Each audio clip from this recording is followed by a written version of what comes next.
United के छोटा कार्यकर्ता को यह मौका प्राप्त हुआ कि अपने पार्टी के राष्ट्रीय अध्यक्ष और बिहार के विश्वकर्मा, बिहार के विकास पुरुष आदरणीय नीतीश कुमार जी से ये आग्रह करने का मौका मिला कि आदरणीय नीतीश कुमार जी कांटी और मुजफ्फरपुर के लोगों को अपना आशीर्वचन दे।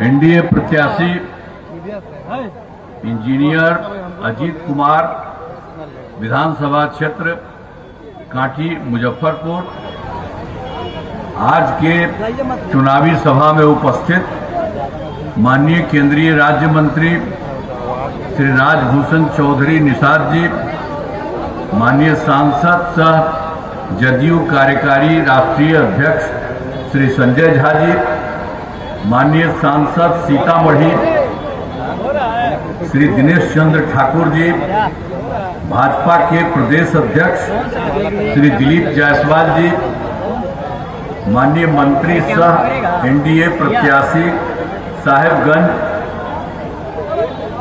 विधानसभा क्षेत्र जिला मुजफ्फरपुर श्री राजकुमार सिंह जी, माननीय पूर्व सांसद जनाब साबिर अली जी, माननीय पूर्व विधायक जनाब गिलानी वारसी जी, एनडीए के प्रत्याशी पारू विधानसभा क्षेत्र मुजफ्फरपुर श्री मदन चौधरी जी, एनडीए घटक दलों के सम्मानित जिला अध्यक्षगण, प्रखंड अध्यक्षगण, सभी सम्मानित नेतागण एवं कार्यकर्तागण, प्रिंट एवं इलेक्ट्रॉनिक मीडिया के पत्रकार मित्रों, छायाकार बंधुओं, बहनों एवं भाइयों, आप सब अच्छी संख्या में यहाँ उपस्थित हैं।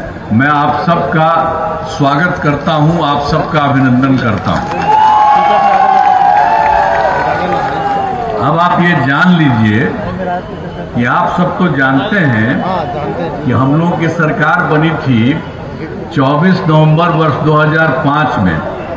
जो हमारी सरकार बनी तब से राज्य में कानून का राज है और हम लगातार 20 वर्षों से विकास के काम में लगे हुए।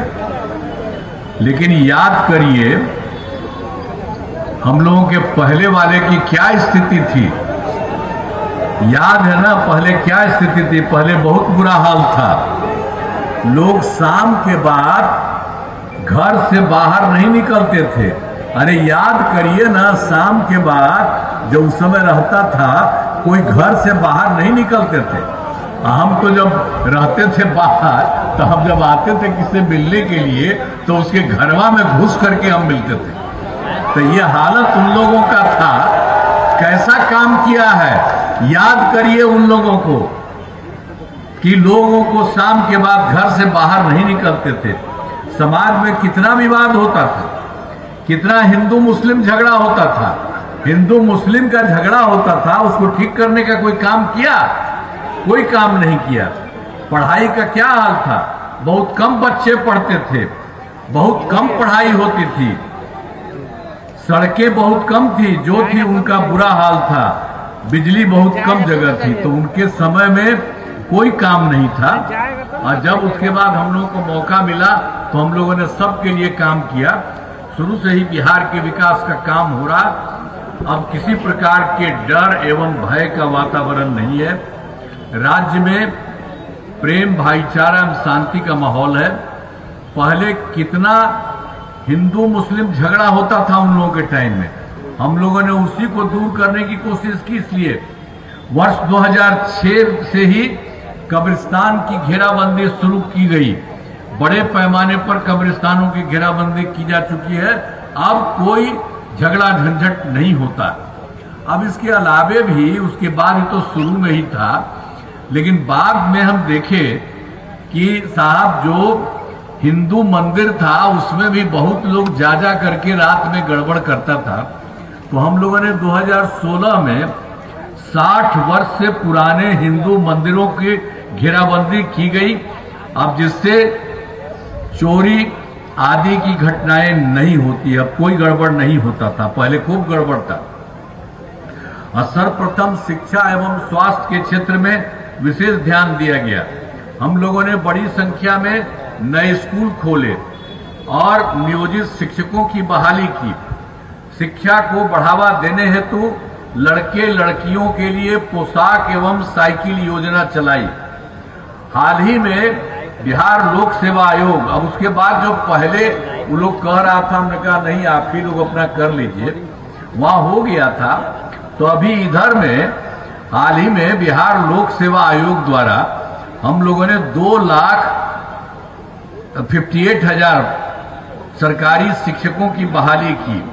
अब इसमें जो पहले वाले जितने थे उसमें भी बहुत लोग उसमें सरकारी में नौकरी हो गए थे नियोजित शिक्षक में, तो 28,976 सरकारी शिक्षक बन गए थे।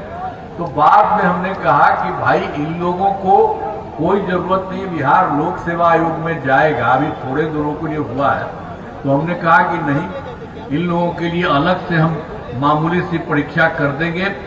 और उसके लिए मैंने बिहार सरकार ने तय किया नियोजित शिक्षकों को बीपीएससी से परीक्षा देने की जरूरत नहीं है, उन्हें मामूली सी परीक्षा लेकर सरकारी शिक्षक बनाया गया है।